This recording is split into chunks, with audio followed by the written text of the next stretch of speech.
Sup fam, and for today's stupid video, I'm going to be reacting to the latest Defying Odds Donnelly video titled, I Give Up. I don't know what he's giving up on, but I guess we'll see. Now, for a bit of an introduction on Defying Odds Donnelly, this is a guy who was on some TV show like a decade or so ago. I forget the name of it. Joe Rogan was on it.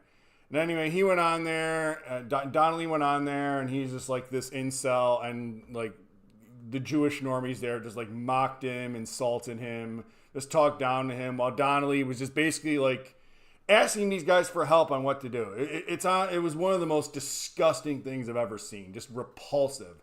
Just like how like these rich, influential normies just wanted to insult this like lonely guy who's just asking for help. Just disgusting beyond all belief. I hate people.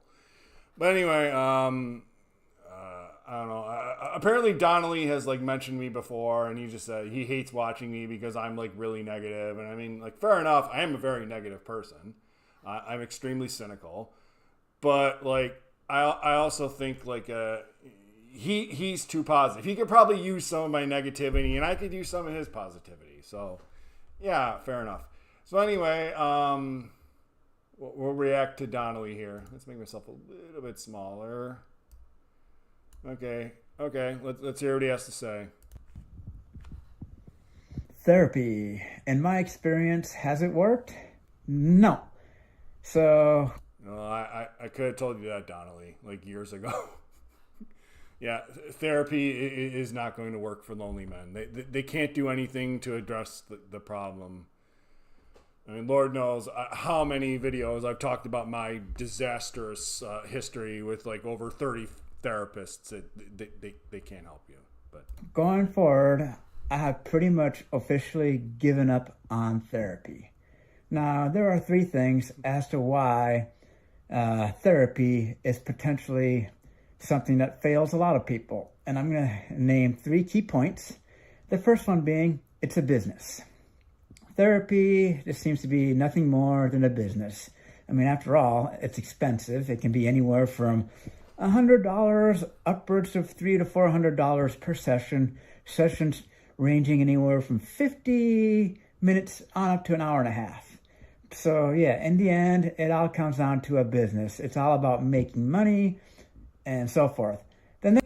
Correct. He's absolutely correct. And this also applies even if you're not paying for it. It's still a business.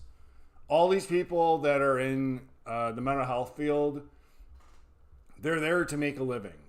Like most of the women that are in there, and it's like 90-something% women, they're there because they think it's an easy job. They're like, talking to people is easy. I'm just going to do that for the rest of my life. That's why they're there.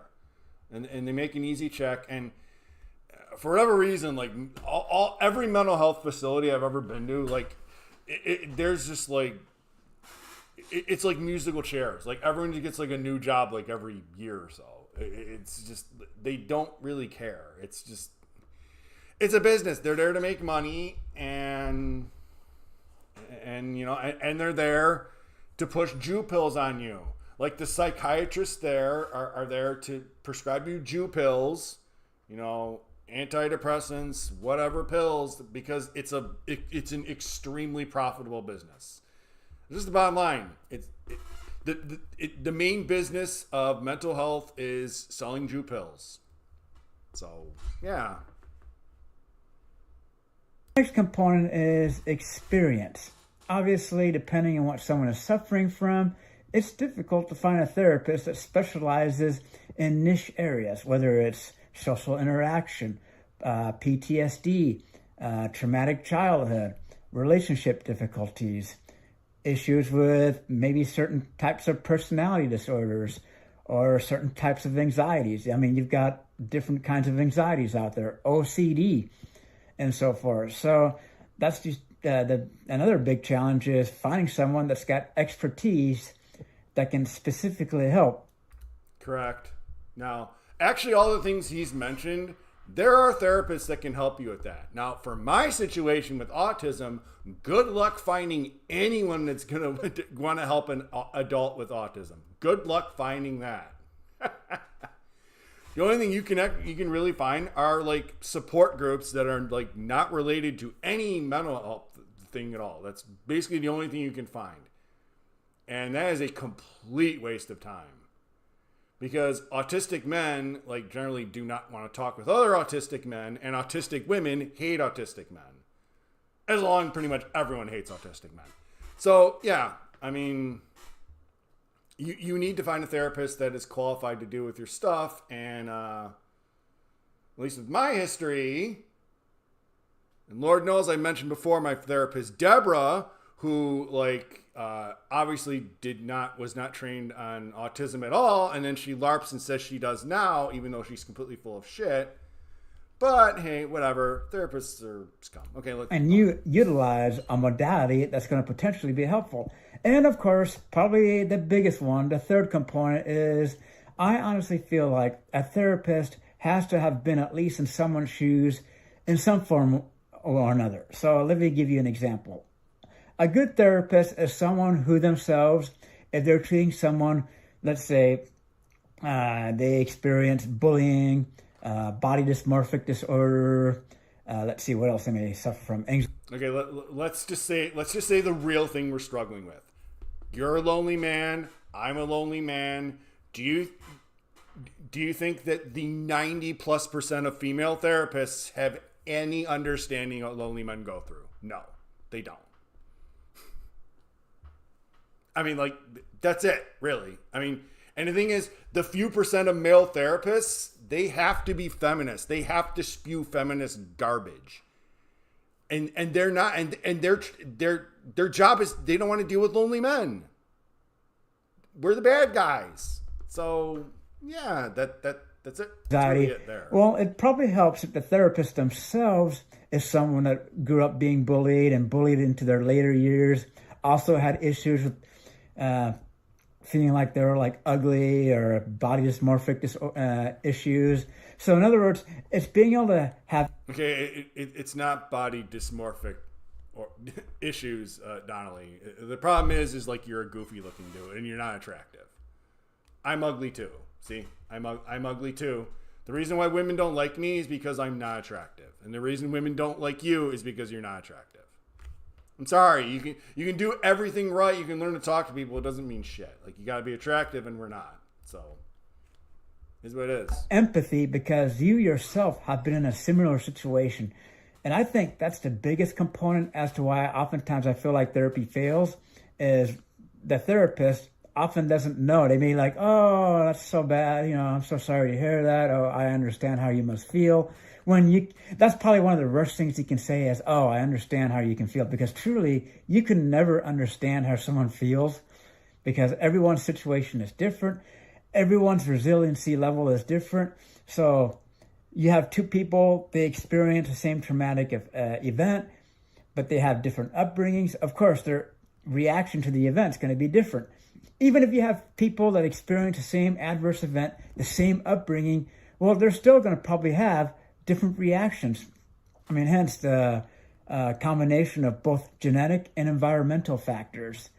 And of course, the other factor I wanted to mention is, now I kind of slipped my mind as to why therapy doesn't really work. But, oh yes, a fourth component you could say is you can't therapy your way out of certain situations.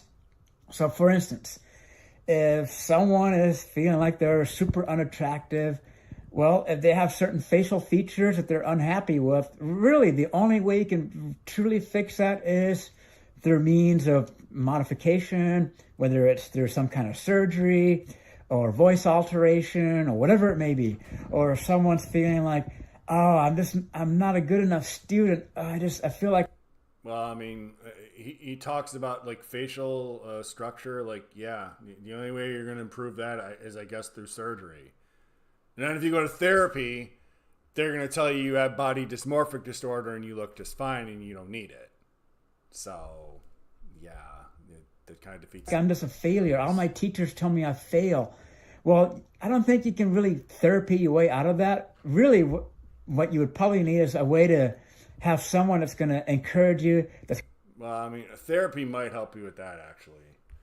Because, like, getting grades is mainly just about, like, working excessive amount or just like memorizing knowledge. Like that they actually maybe that's one thing where like Jew pills may actually help you. Or just like, I don't know, figuring out ways to just memorize shit. Going to be willing to.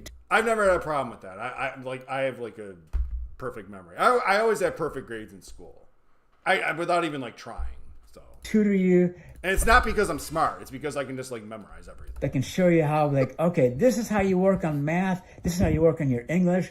So that way you can actually work on improving that skill. So that way you're not having teachers tell you you're a failure and so forth. So there are certain things that I personally believe that you can't therapy your way out of. No matter how hard you try, if someone feels like they're not good enough, I mean, therapy may help a little bit, but in order... Therapy is not going to help you there. If women are telling you you're not good enough, they're telling you you're unattractive. And then again, that's something where therapy is just not going to help you. And it's not only not going to help you, they're going to gaslight you. For that person to feel good enough, they're going to have to meet a certain criteria that they've set for themselves. And that's the hardest part, is that criteria. And what makes a person set a certain criteria could be their upbringing. It could be who they hung out with in their childhood or throughout their lifetime.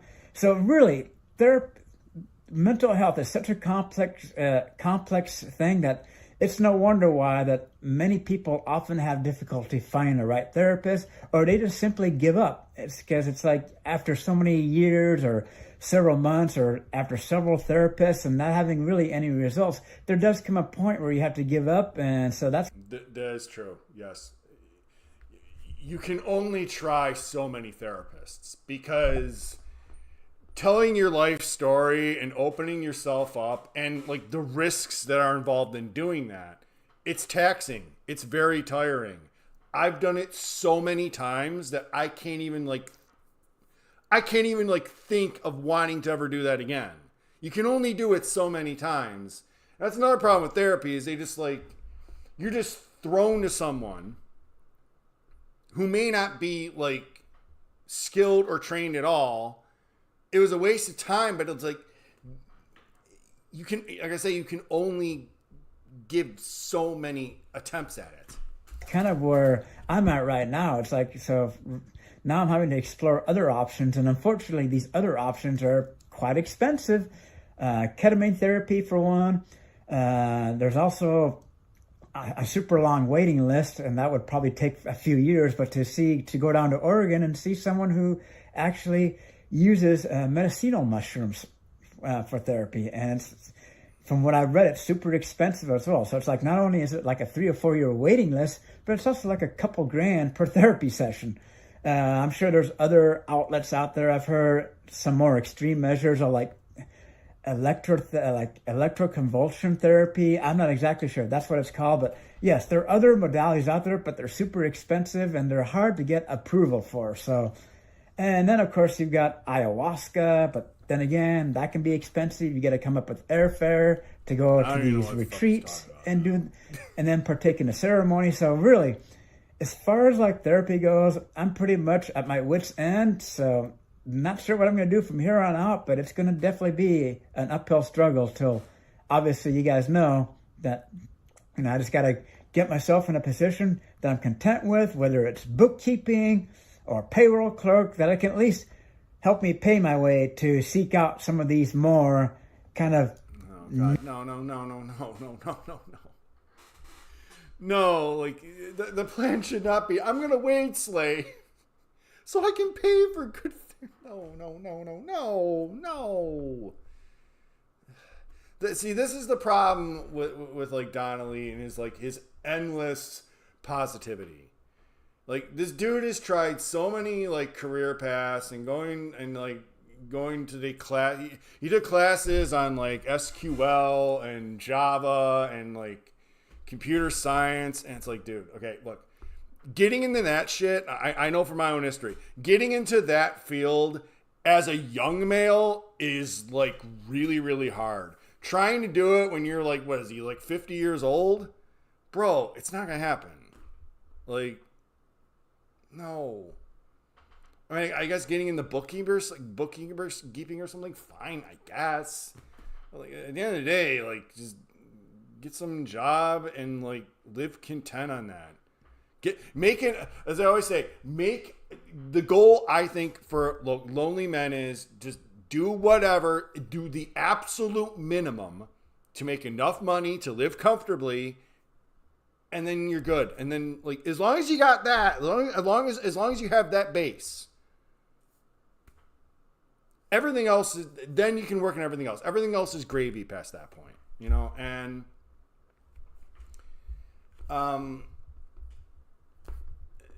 yeah, sorry, I got distracted there, but I just think that has to be the main goal. So anyway, let's see some of the comments here.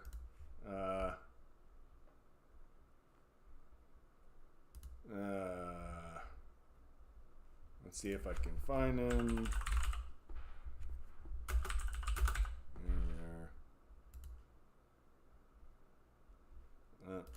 Okay, let's look at some of the comments. Oh, he actually has a thing here pinned.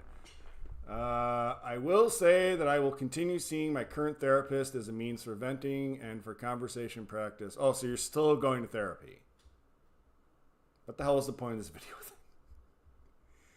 Okay, so you're just going to go to your therapist for conversation and practice your speaking skills.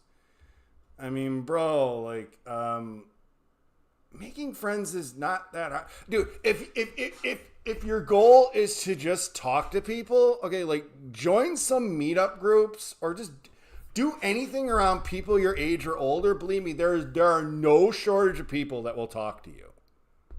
Now, meeting women, that's a whole different story. But just like people that will talk to you, that's as easy as pie, dude. I mean, yeah, they're mostly going to be idiots and old people and people that are just going to be a waste of time. That's why I don't bother doing it, but like, I'm an unsocial dick. But like, if you just want to talk to people, like that's a hell of a lot better than, you don't want to use your therapist as just someone to talk to. Like you go to therapy to like reach an end goal. So I don't think that's really positive. Let's see some of their comments here. I see some people I recognize in here.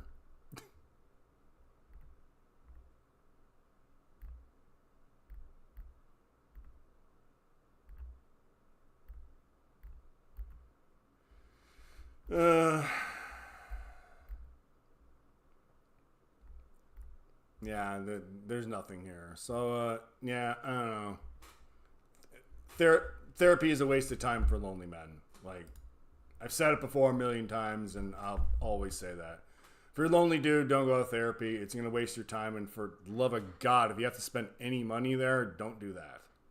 Do not do that, because you're just going to fuck yourself up even more. So, yeah, that's it. Bye.